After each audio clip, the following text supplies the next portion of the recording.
G'day guys, Butcher Jerd here, and have a go at this. That's our apprentice Nathan. He's learning to cut T-bones, and he is a bit nervous, so he botches it up a little bit, but you know what, that's okay. We fix it up, we get on with it, and you learn. So, you know, I'll probably have a couple blokes on here going, "Oh, you put your apprentice on blast, rah, rah, rah." It's not for that. It's all learning, and it's just good humour, man. Like, it's a good crew. We're pretty happy with him. And Nave's great. So, marking him. What you do is you mark him before you bandsaw him, and that just basically saves a lot of the bone dust, a lot of the waste. So he's doing nice thick T-bones. He's done a good thing here. He's gone to the end, and he's trimmed the end off before he's gone and spaced out his last two chops. And that's just making your life a lot easier, you know? You know exactly what your spacing is before you have to get to the end. So he did a good thing there. So he's knocked it in half here first, which is good. That's also clever. He's pulling it apart, knocking it in half so it's actually easier to deal with, you know, like he doesn't have to cart around a 9 kilo piece of meat. He can sort of do a couple little portions, squaring his ends off, which is good. He's into his T-bones. What I would have suggested for him here, which I didn't want to upset the apple cart, but what I would have done is done him in twos and then singles. Just purely then he's doesn't have his hands as close to the blade as often, which is good. There we go. He's going really good here, actually. He's really close to his mark. He shouldn't have done that. See how he moved his right arm in front of the blade like that to push that T-bone off to the edge? That was a bad idea. That's how you get cut along the forearm, so I'll have to say something about that because that wasn't too smart. But he's too close to the blade when he's doing that. You should have your finger grips before you're at near the blade. But the good thing about all our apprentices is, you know, they'll go watch all these videos. All these videos I stick up, they go watch. So at least they can look back and learn, you know. Did a good job there. That was a wiggly piece, and he squared that up quite nicely. There we go, figuring out where it all went. And we just got to wipe the excess bone dust off. So we get rid of all that. Which you can't mark these all the way. There's a bone in the middle, you know, hence T-bone.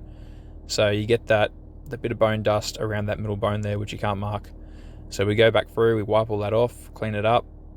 So it's not bad. Like, the bone dust is literally, as it's called, bone dust. So you can eat it, but you know, it turns your meat really quickly. You'll lose your product in like 2 days rather than say 4 or 5, purely because of how quick that stuff turns. You know, it's really small surface, so it just goes off really quick. So we get rid of that.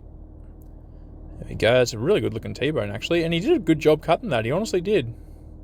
Couple little things, but the evenness is perfect. They're where he marked with the knife and where he cut on the bandsaw, 9 times out of 10 were pretty spot on. So another thing here, I would have wiped the tray over completely before, you know, putting more T-bones on or getting a new tray. Like, the tray is only an hour old, so it doesn't matter too much, so I probably would have wiped it rather than getting a new one. But here's the bit where he comes unstuck. He gets a bit nervous here because he doesn't know where to put them, how to put them.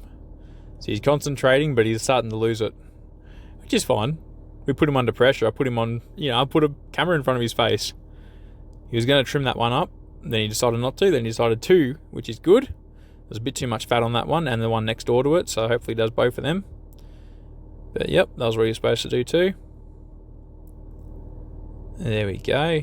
That's pretty much where I would have probably maybe left that tray there or spread it out a little bit more and then got, say, a piece of cling wrap down the middle and then run the 3 down the middle as well on top, you know, just so it looks a bit better.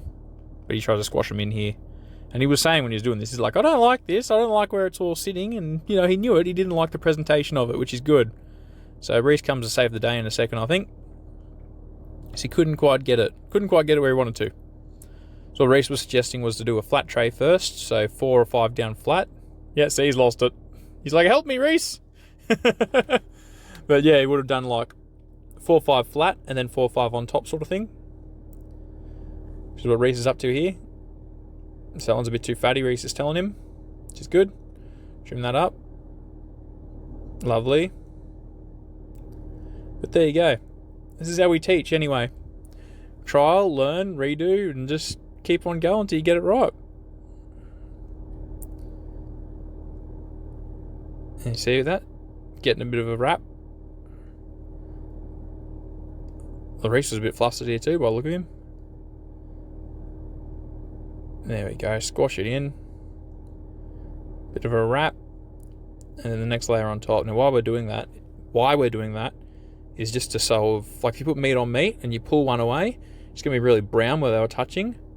So if you do that, put the plastic in the middle, stays nice, stays glossy. And there's our tray. He did a bloody good job. He's shaking his head, but he did a bloody good job. And this little tuck here, beautiful, what a legend. All right, you guys have a great day. I'll catch you in the next one.